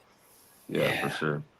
Yeah, it's very interesting. My only like thing that goes through my mind when this is all going down is how they're extracting and taking everything apart and putting it back. Like, what's the process? Are they using what kind of solutions are they using to do this? You know, like that's the only thing that makes my mind go like, what's going on there? You know? Here's the scary part, and here's how a lot of how they do it. Like CNC is something that people can look up, but there's like remediation to like bad cannabis and bad concentrates, because everything has a molecular weight, and if you are able to get things in specific solutions, and again, I'm not the scientist to do this, but I know that they're able. Again, why can they pull out THC and why can they pull out myrcene and still leave all the other things? Because it has a specific molecular weight. And how they get to that and how they find it, I don't know. Yeah. But they do that with molds, and they do that with crops that won't pass testing for flower. They're able to remediate that, put it into concentrates, and then kind of clean it up that way. So that is scary, but that's how they do pull stuff apart. That's just the evil side of the technology, right? The technology is there and it can be used for good. Thrown away. Yeah. If you have some material, so in my world, when I press rosin, I'm not pressing the smaller buds. I'm not pressing the mids. I'm pressing heads, bro, only, because the heads contain the most concentrated part of the plant. It's the best part of the plant for sure. Like if I smoke a joint of the head and I smoke a joint of the middle part of the plant, they're similar, but the head just has a little bit more, makes your ears ring a little bit or something. Like, you know what I mean? It's just a little bit more to the high, kind of. Yeah. But here's to be able to press stuff that's not good is so nasty. Yeah, and here's the homie DPO, 71 DPO. He's got good experience working and making hash. He's one of those guys who I talk about. You see him twirling the buckets in the cold rooms. That's this guy. So he's got a good knowledge of what's going on. And he says, to our conversation, he's like, that's why they distill it. They can't grow good stuff, so they mass produce boof and then distill it and get exactly the product people want in their carts. So crazy. But why not just grow the good parts of the plant and then grow it right without pesticides, because it's going to be in a concentrated form. No pesticides at all the whole lifetime of the plant, or the mother plants neither. And then grow with no heavy metals in the plant, like you're testing the material, and then you make it into your distillate. Like, why is that not the way to do it? I don't understand. It doesn't make sense. I know that would be done with passion and with love, and not as just like a commodity and something to get a new power boat or whatever. When I was younger, didn't you? Yeah. Like, didn't you think that everything was just done right until you finally get in the industry and you're like, whoa, this is disgusting, guys. This is like a bad kitchen that's never been seen by an inspector. From an abandoned frat house in 1982, untouched. Yeah, for sure. That's dirty. But again, I am glad and unfortunate that there's shows like the High Desert Exotics podcast on YouTube. I'm glad there's shows like The Best Grow Show, according to a whole bunch of cacti, not cactuses. Cacti is the plural form. Just to come together, man, because there's more good people than there are bad people, but the bad people seem to be having a lot of success right now because business, the OG bad people, think they're smarter than the bad people from weed, and one of them have always been criminals, the other are criminals with a tie, so they're trying to out-bad each other right now, but in the end, I think we're going to win. I think home growers really are the soul, and it's the communities that you guys build, and that we're all building. The people, everybody in chat here, you guys aren't the D-bags of the industry. I don't think so. No, hell no. We don't like, me personally, I don't like commercial weed at all, but I'm not in a position or will never be in my whole life to advocate against it. Like, if you want to be in that area, that's all for you. I don't judge anybody in their life. Like, people can do whatever they want, But when it comes to like real medicinal stuff, if somebody asks me a question, I'm going to let you know that you shouldn't be getting around stuff that's sprayed with pesticides. You shouldn't even be smoking it. You shouldn't be consuming weed that's been sprayed with pesticides. Why do they have an SOP that makes them have to have pesticides? Because they're not thinking about you and your health. If they were a real medical company that made medicine, there's no way they would get away with spraying stuff on there that shouldn't be on there. No way. So then the standards just need to be higher. And I think people who are home growers, over time, it's so hard to learn that as you learn, you develop a skill set to be apprehensive towards all data, because it's hard to grow, and you try to learn from people and you realize it's not all that easy. So then everyone you listen to, you're like, man, you're probably on some bull. I don't understand. Like, so then doing that, I think, makes you not buy into wanting to purchase a whole bunch of products you don't need. Not spraying pesticides, not using bad materials. Like most growers out here know to look in their nutrient bottles and to look in their soils for heavy metal loads and the testing for all the products they use, the cocoa, the rock wool, anything they use. Most of us know that, Yeah. And I mean, good on you guys for educating people to know that, because you don't know until you know. But yeah, a lot of us do look at those things now. A lot of nutrients, they're not really going to tell you on the bottle. A lot will say for heavy metal information, visit blah, blah, blah website. Do go and check it out. They should have a PDF. Yep. And everything should have a MSDS sheet for it, which is, I forgot what MSDS stands for, but if you have any chemical in any sort of business. Thank you. That makes it sounds better. Yeah, materials and material. Where's the second S from? Data safety. MDS. Yeah. But it's MSD. MSD, material safety data. It's one of those. There we go. You're closer than I am on this one. But every chemical that's used should have that, and you guys get to find out what. If you want to take it to that next level, do it. And I'm looking here at this jar. That's kind of why I started. Like, I'm actually smoking rec weed today, guys, because it is. But some of it's good though. Some of it's good. I've had good stuff. Yes. Yeah, I just love the home grower, and I want, I want you to win over a big. I'm going to bet on you before I'm going to bet on a big company. That's all I'm saying. So if I can bet on somebody, I'm betting on everyone out here, like all day. Only but that's my place, and I'm glad there's not everyone's like me, because it would be not as fun. Well, maybe we could have a couple more like you, but yeah, we need some diversity in this world. Yeah, definitely. Everybody's taking over the mountain bike. Yeah, because look at Brandon Rust. Brandon Rust just got together with Stizzy, and they have this whole collaboration going on. Brandon Rust is a very good for him information place, and this would be so that's commercial, right? Kind of, you can say that's commercial. They have a big facility, they're coming together. But that's probably be really, really good stuff with a not grown the same way some other companies go, which there's a lot of companies out there in the commercial area that are probably just as cool as these guys, and I'm not trying to trash none of those guys, you know what I mean, at all. Yeah, no, Stizzy worlds for sure. Oh, yeah, separate worlds. That's cool. I didn't know that. I think Brandon Russ could do a lot of beneficial things for them, because he's got it down to a science and he's got it organic. I don't think people are going to be failing for anything in their end products if they're working with Brandon. So that's good to hear. And yeah, dude, that guy is such a freaking self-taught too. He's a smart guy, and he's self-taught. So I always tip my hat whenever his name comes up, because I do enjoy learning from the guy, Brandon Russ, Bokashi Earthworks. I've tried some of his Humate fertilizers. So yeah, people can always check that out if they want. Let's give them something to put in the soil, though. We're coming up. We got about 16 minutes left of the show, and I always like to do the giveaway at the end as well before we wrap it up. And I want people to know where to find you guys, but I saved the big one for last. Again, I may, in the near future, give you guys more information on the origin of these once I'm 100% sure that they're okay with it. They've given me a ton of strain information and grow info. Let's get to it. So, winner, if you are in the US, you will get your choice. I've got 3 different things for you to choose from here. They sent me plenty of beans. I am a happy man.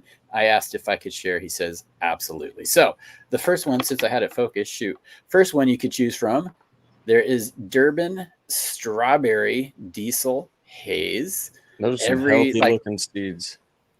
All four of those words sound enticing, but yeah, these seeds here. Yes. See if I can get it to focus. Never when you want. Okay, there. Yeah, look at those. Those are nice and healthy, and they look solid, and they're fresh too. So they're ready to go. So the other choice here, we've got Jamaican Sour Diesel Haze, and then your third. Let's see if I can Indiana Jones this. Oh, that almost worked. I did Indiana Jones it. Oh, okay. Yeah, it worked. It stayed. The African Strawberry Diesel Haze. So the winner of this one, if you are in the US, you will get your choice of 10 beans from either one of these three. I've already in the chat. My hands are on the keyboard. Yeah, just type the word haze into chat if you are in the US, and you will get your chance. You'll get to pick 10 of these from whichever you like. So yeah, go ahead and type haze in there. We'll let this run for a couple minutes. We didn't even touch on the hydro section. This has been such a naturally flowing conversation. We didn't even get into a lot of the nitty gritty about grow styles and stuff like that. But I do always like to ask you guys, or anybody that comes on, is maybe what's one thing that you want to talk about, or you want to let people know that we didn't discuss on here. And sometimes the answer is nothing, but I always like to offer the opportunity. If you don't mind, hit it up. Hit it up. I'll put it up here like this, like boom, there we go. Kind of a plug, but not to make money or anything. So Simply Professional Formula, which is a company out here in Arizona, they're a bio mineral nutrient. So it has yucca, it has molasses. It's a humate based fertilizer. So there's humates, there's silica, basically everything that you could possibly grow with, right? And then 800 million CFU of microorganisms, just the whole lineup, everything you could ever use. And it's organic inputs with some very low amount of mineral inputs to make it that. It's very, very low nitrogen compared to a lot of different feeds I've ever used. When I started using Simpro, the little lung expansion you can have from when you grow it with minerals only, and it just wasn't like grown perfectly. I've had that with some plants that I've been growing for years. Every time I've grown them, and I've tried to work that out with like flushing or feeding a little different towards the end, all kinds of things. And when I switched to Simpro, it's just, I've been an autopilot ever since. I don't think about anything, and it's all plant health everywhere. But that's the one thing that I would say really helped me a lot. It's tight. We'll pull up. Oh, Cory has some. I'm trying to like, there we go. All right, I got the screen switch there. So this is what you're talking about? Yes. Simpro. It looks like a bag of goldfish crackers to me. I kind of almost wanted to dive in and eat one. So it's an all-in-one, and it has literally everything in that bag. So when you're in veg, all you do, that's a powder. You just put that in water, and then you feed with it. And it's really designed around cocoa. You can use it for anything, though. But I use it in cocoa. I do a 15% runoff. I waste the runoff, and I feed as recommended. And all my plants have been perfectly healthy. I mash the lights down on them a little farther, closer than you're supposed to. I turn them up to 100% before day 10 in flower, and the nutrients just really supported that kind of health for me. I have not been able to do that with other nutrients like drip hydro and other things that I used. I wasn't as good with them. That's what I should say.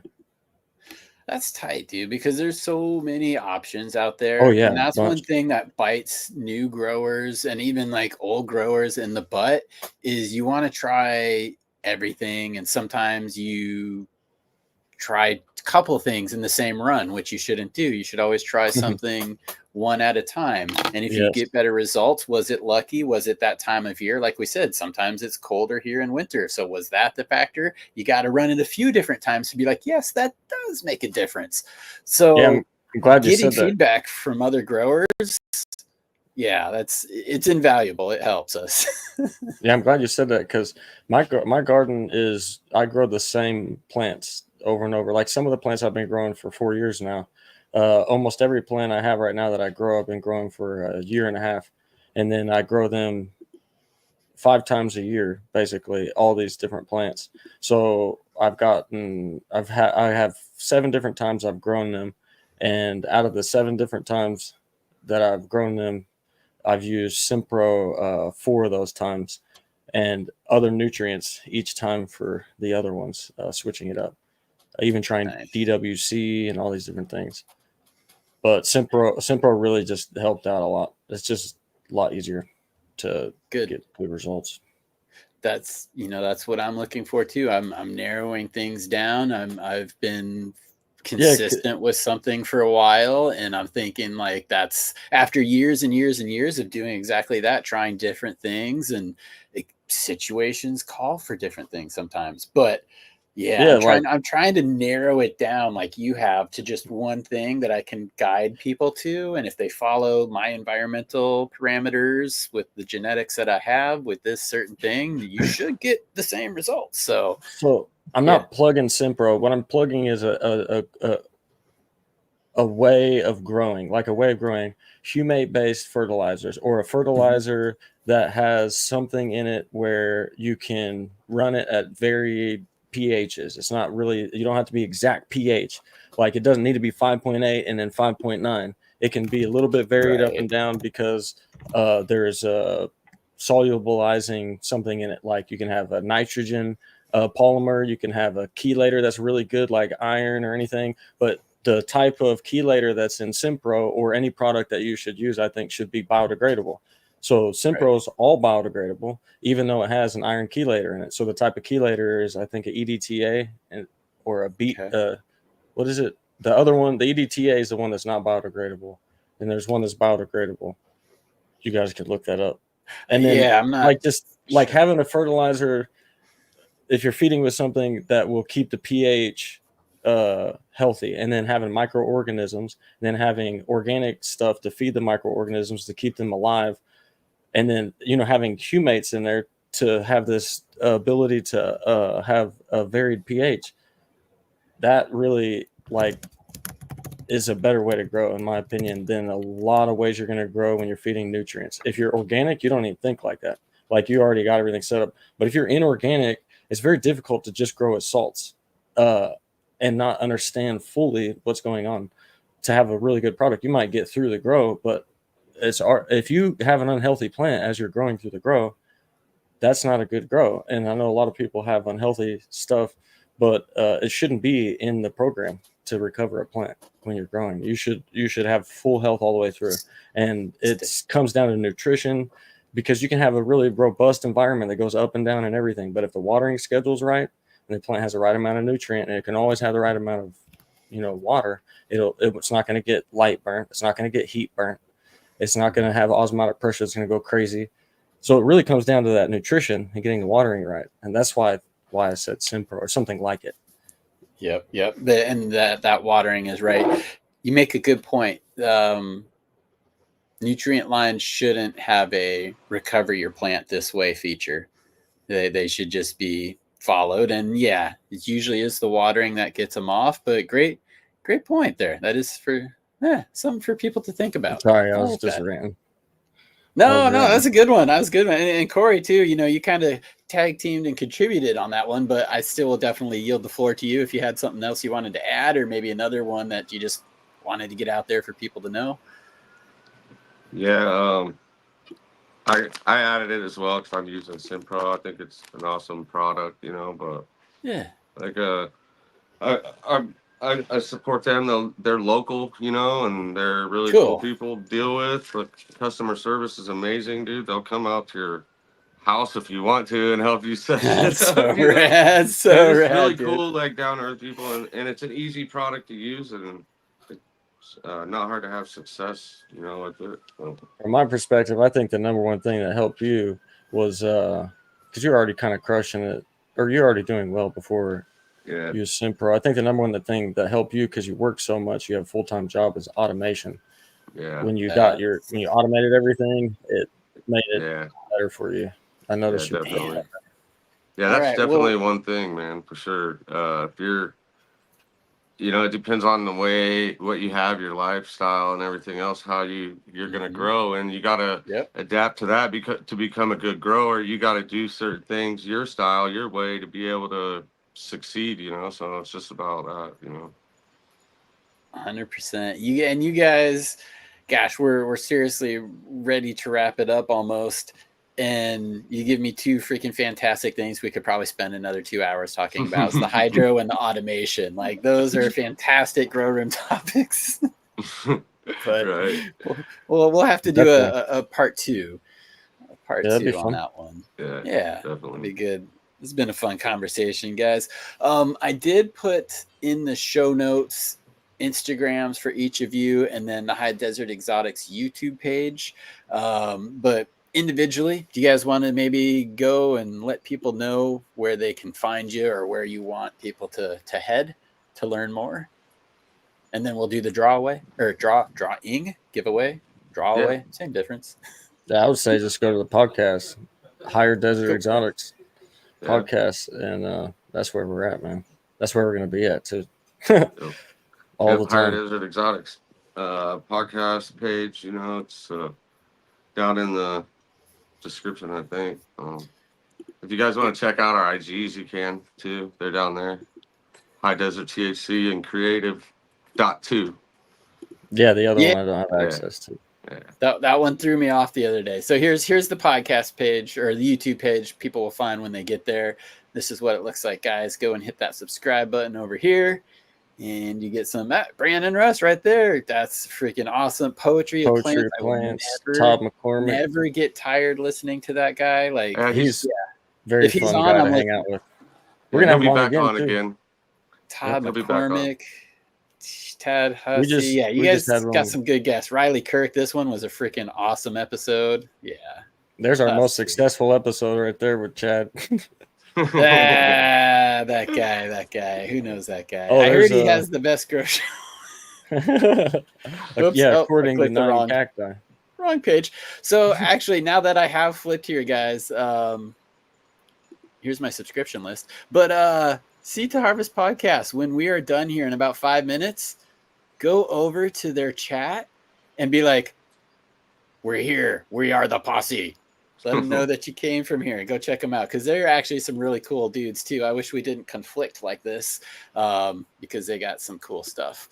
But yeah, go and check them out in about 5 minutes. You 2 got a link? minutes. Couple minutes. Yeah, that would be good. Let me get a link. In the meantime, let me give away these haze seeds. Haze seeds. Sounds like I said hay seeds. Haze seeds. Again, you guys get your choice there between the African strawberry diesel haze or the Jamaican sour diesel haze or the Durban strawberry diesel haze. And again, more information coming on these soon. I will give it away probably another show as well because the person was so generous with what they sent for me, and I can provide you guys with all of the grow information from them that you need. So how many we have? We've got a whole 193 in here. So 194 of you. All right, let's get to drawing here. If you're in the US, you get your choice. So hit me up on Instagram when we are done here if you are the winner, and let me know which one you want. And don't be afraid to ask me what the options were again. So Chuck Bailey, congratulations. Congrats. Say something in chat so we know you're still here and you're not watching a different show and you just came over to win the seeds. Chuck Bailey, that would be awesome. Hayes, I'm just writing that down. So yeah, hit me up and I will be happy to relist those options for you again if you need. Prime, African strawberries away, brother. Yes, good to see you, Prime. Good to see everybody. Everybody's in chat, chilling and hanging. And I know that a lot of you guys like to just hang out and support. And Yeah, a bunch of cool people in the chat. yeah, definitely. really I know, cool people. I recognize a lot of these names. Oh, Lobo, yeah. Grower Mo, Certified Old Guy. There's a bunch of guys in here. Oh yeah. Yeah. Yeah, make sure you guys check us out Fridays because we're gonna be releasing some really cool stuff. We got some really cool guests. We Tell got us. So Friday, the YouTube. So okay, we put the YouTube page up there. When? How often? Tell us, please. Well, we should be every Friday, and then we're trying to work out having lives every weekend if we can to give away stuff to the community. So we try to get stuff from people. We had caregiver Nate gave a bunch of apple fritter. I mean, not apple fritter. yeah, it was Anyways, I forgot what it's called. Zittles, Then we had whatever it Grove was. Bag. Then we had Grove Bags, and they gave us a bunch of stuff to give away. And then we'll have someone else on. But we have Too Many Genomics on Friday. Or we already did the podcast with Saldid. Dr. Tassa Saldi. Yeah, I think I know who you're talking about. Yeah, she's from Too Many really Genomics. cool. From Too Many Genomics, yeah. Yeah. Very informative. And you know how some people can listen to information and they can be like, that's not relevant because it's so deep and there's just so much more to it than what you're already doing. This is one of those ones where some people might not take it seriously, but I think everyone should because there's a lot of plant diseases that home growers can get that don't need to come from bugs.